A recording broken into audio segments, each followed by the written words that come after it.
Hello बच्चों, आपका स्वागत है श्याम सर की क्लास में। बच्चों, आज बहुत दिनों था, आज हम पुनः क्लास शुरू कर रहे हैं।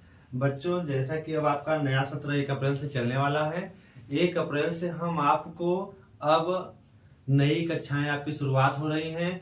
1 अप्रैल से आपका कक्षा 12 का फिजिक्स जो होगा वो शुरू हो जाएगा। उसको आप लोग चाहें तो प्रत्येक दिन आपका पहले चैप्टर से शुरुआत होगा बच्चों, और प्रत्येक दिन एक नई नई टॉपिक आपको मिलती रहेगी। आप प्रत्येक दिन आप चाहें तो इस भौतिकी कक्षा 12 का आप एक एक टॉपिक पढ़ के अपने सिलेबस को कंप्लीट कर सकते हैं। तो आपकी जो नई कक्षाएं शुरू हो रही हैं, कक्षा 12 भौतिकी मतलब फिजिक्स आपका जो शुरू होने वाला है, भौतिकी जो आपका शुरू होने वाला है कक्षा 12 का, भौतिकी जो होगा आपका कक्षा 12 की आपकी भौतिकी शुरू हो रही है, वो भी 1 अप्रैल से। कब से शुरू हो रही है? 1 अप्रैल से।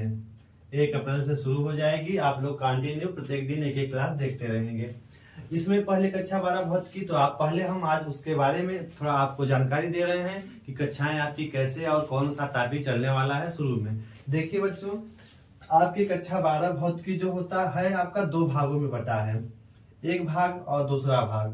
भाग फर्स्ट एक है, दूसरा आपका है भाग सेकेंड। भाग फर्स्ट और भाग आपका सेकेंड है। आपका भौतिकी जो है 2 भागों में बटा है, एक फर्स्ट और एक सेकेंड कक्षा 12 का। और उसमें जो भाग फर्स्ट है और भाग सेकेंड है, तो दोनों का टोटल आपका जो भौतिकी कक्षा 12 का है, जो आपका थ्योरी का पेपर होता है 70 अंक का होता है, और आपका 30 अंक का जो होता है आपका प्रैक्टिकल का होता है। 30 अंक किसका होता है बच्चों? प्रैक्टिकल का होता है। तो जो 70 नंबर का आपका है, वो 70 नंबर जो थ्योरी बटा है 2 भागों में, भाग 1 और भाग 2 में है। और भाग 1 में जो है आपके लगभग टोटल 8 चैप्टर हैं। टोटल कितने चैप्टर हैं? 8 चैप्टर हैं। और इस तरह से भाग सेकेंड में भी लगभग कितने चैप्टर हैं? 8 चैप्टरों में बटा है आपका। टोटल कुल मिलाकर के आपको टोटल 16 चैप्टरों का अध्ययन करना है। दोनों मिलाकर के टोटल दोनों किताब मिला करके फर्स्ट एंड सेकंड भाग मिला करके टोटल कितने चैप्टर आपको पढ़ने हैं? 16 चैप्टर पढ़ने हैं।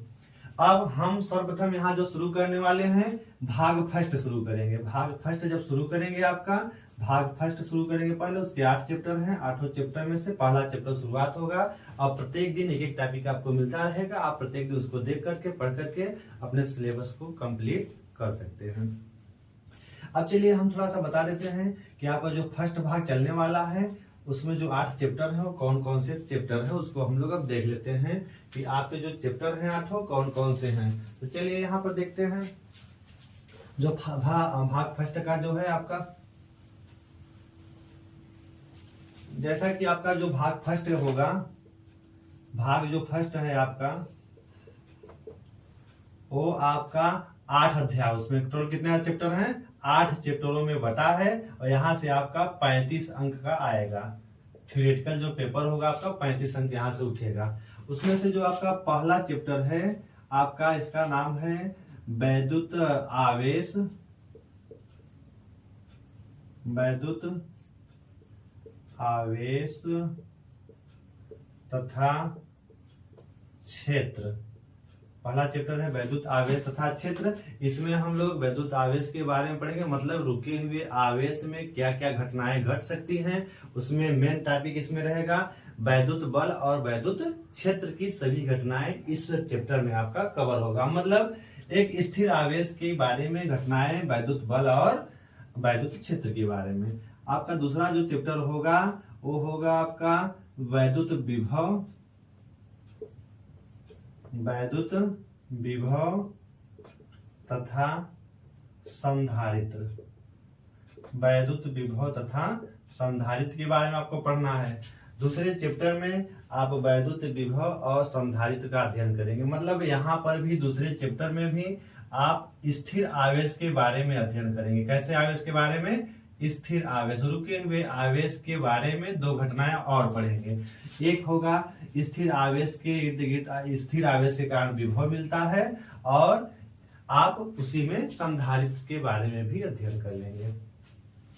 उसके बाद हम लोग तीसरे चैप्टर में पढ़ेंगे गतिमान आवेश, अर्थात जब आवेश समय के साथ परिवर्तित होगा, अर्थात आवेश जब चलेगा तब हमें आवेश के चलने के कारण क्या मिलती है, वैद्युत धारा मिलती है। तीसरा चैप्टर जो मिलेगा, अब आवेश गति करेगा, मतलब गतिमान आवेश के बारे में। इसके बारे में गतिमान आवेश, अब आपका आवेश चलना शुरू करेगा, अर्थात वैद्युत धारा। कौन सा चैप्टर पढ़ना है, वैद्युत धारा। फिर हम लोग चौथे चैप्टर में पढ़ेंगे, जब किसी तार में वैद्युत धारा बहती है तो उसके चारों तरफ एक चुंबकीय क्षेत्र पाया जाता है, तो गतिमान आवेश तथा चुंबकीय क्षेत्र यहाँ पे पढ़ना है।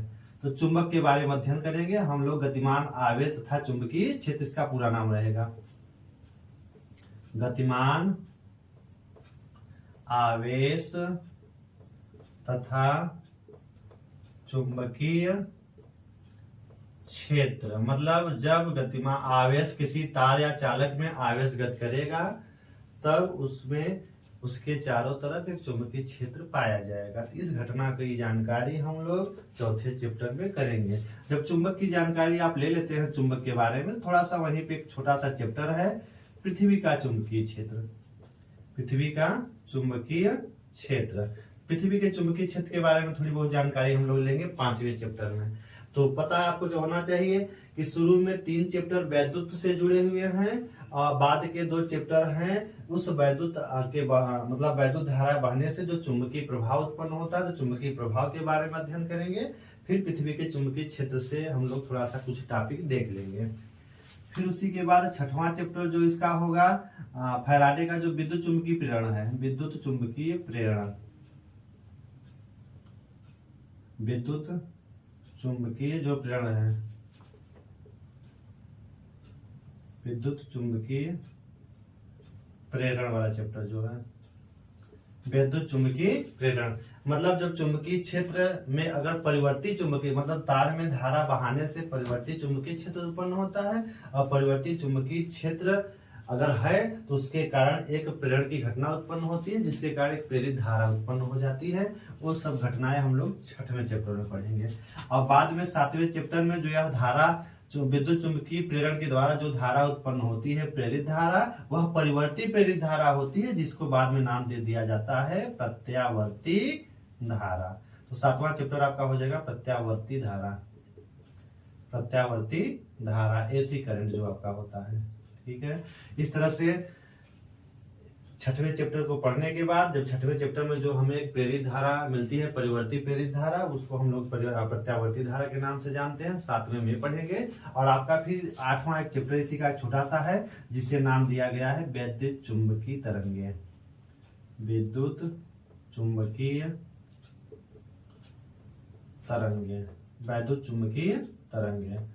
तो इस तरह से आपको ये 8 चैप्टर पढ़ने हैं। इन 8 चैप्टरों को जब आप पढ़ लेंगे तो आपका पहला भाग पूरी तरह से कंप्लीट हो जाएगा, आपका 35 नंबर पूरा कवर हो जाएगा। इस तरह से आप पहला चैप्टर, दूसरा, तीसरा, चौथा, 5वां, 6वां और 7वां और 8वां, ये 8 चैप्टर पढ़ लेंगे।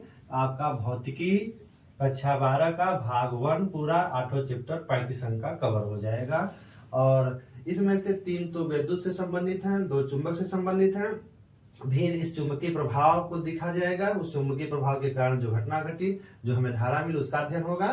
फिर बाद में हम इन सभी को मिला करके लास्ट चैप्टर को पढ़ लेंगे। इस तरह से पढ़ने से आपका भाग फर्स्ट पूरी तरह से कंप्लीट हो जाएगा। और ये बच्चों फिर से एक बार हम आपको बता देते हैं, आपकी यह इसका जो पहला चैप्टर है, इस पहले चैप्टर की शुरुआत आपकी कब से हो रही है, 1 अप्रैल से हो रही है। तो 1 अप्रैल से आप कंटिन्यू जुड़ जाइए, हमारे चैनल से जुड़ जाइए। हमारा चैनल है श्याम सर की क्लास, और जुड़ करके आप इसको अच्छे से पढ़िए और पढ़िए। और जब आपको अच्छा लगे तो हमारे चैनल को एक बार लाइक, सब्सक्राइब और शेयर जरूर करें।